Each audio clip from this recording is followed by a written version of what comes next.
So I dropped a part into this other existing file that I worked on in the last Pickoff edits video, and I figured I'd try to do this live to show you guys how that works out. So I gotta figure this out. I look at my operations, and here's where, let me see. So I found my lathe points. I pre-positioned cutoff tool, unclamp and eject part. This stuff really doesn't matter because I'm not going to use that code anyway. Move to clearance distance. That operation will be the same. Move to grip position will be the first one we change right here, is operation 17. And so if I analyze distance, which I think I'm already in, I click here and I click here, and that's giving me 1 inch 0.395. I can write that down, but I'm going to go 1 inch 0.295, or actually I'll go 1 inch 0.195 because I don't actually want to run into my my radius. I think the corner of my tool for this is a 30 corner, so it's a 15 radius, and I don't want to be on top of it. So 1 inch 0.0195 is going to be my number, and so my parameters, it'll say -6 here, so I'll change this to a -1.0195 and reposition, rebuild that. Then I'm going to drop my arrow in the tree with this button here beneath 17. I'm going to drop down and up, and this clamp I'm going to make a reposition, and I'm going to go -1.0195 is the original position, and the final position is the same.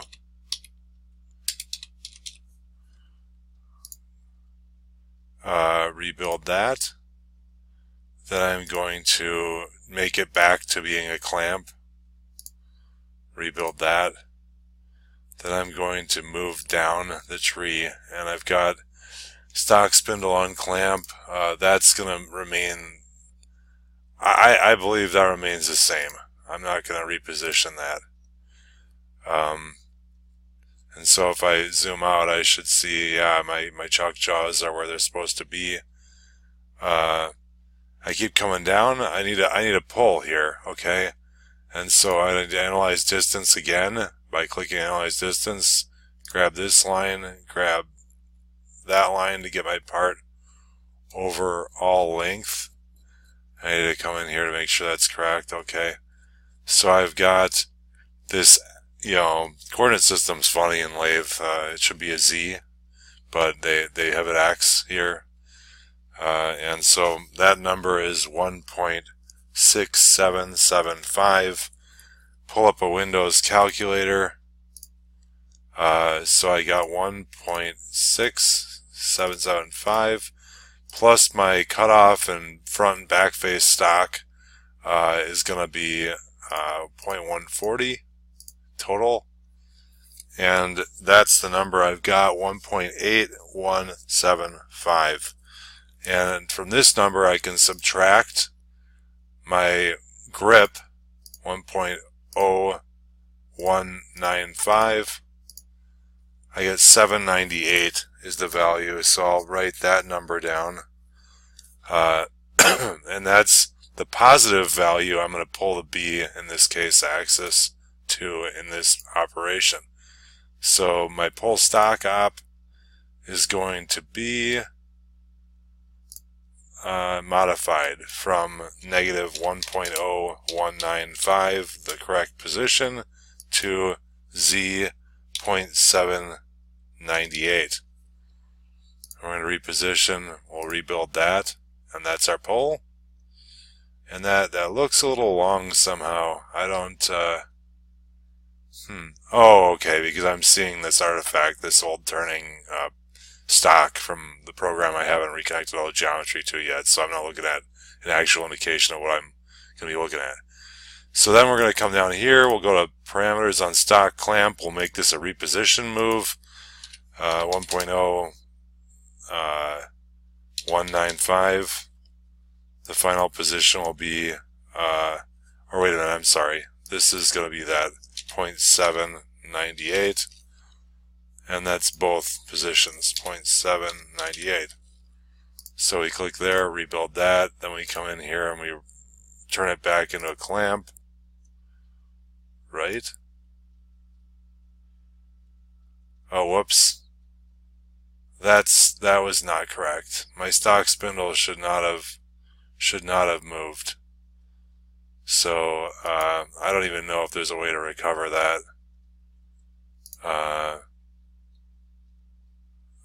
But I'm looking for a clamp here, and so let's see what happens. Okay, the spindle didn't move. That's good. So I mistook that for the other spindle, which is already clamped. Okay, so number 22, lathe cut off the part. That's just a simple rebuild, I believe. And then lathe Pickoff spindle retract. This one is the screwy one, because we can make it correct and it can still be wrong. And let me see, we'll come down and take a look at what happens. Okay, so as you see, that this didn't bring my stock to the same place it should really be. So now I need to measure again, and I'm at 4779, and I need that to be 10 thou. So I need to move this number plus 0.4679, green check out, rebuild, and now as you can see, I got my 10 thou stock. So that's an edited Poco op, and the only reason why we did it is because we're going to be bringing it across stock. I'm going to drill this hole to a certain depth, and that's all I'm going to have. I'm going to have stock inside that I need to rough relative to stock, and the only way to bring that across is to have all this crap operate properly, because there's no simple bring the stock across button. That would save a lot of time.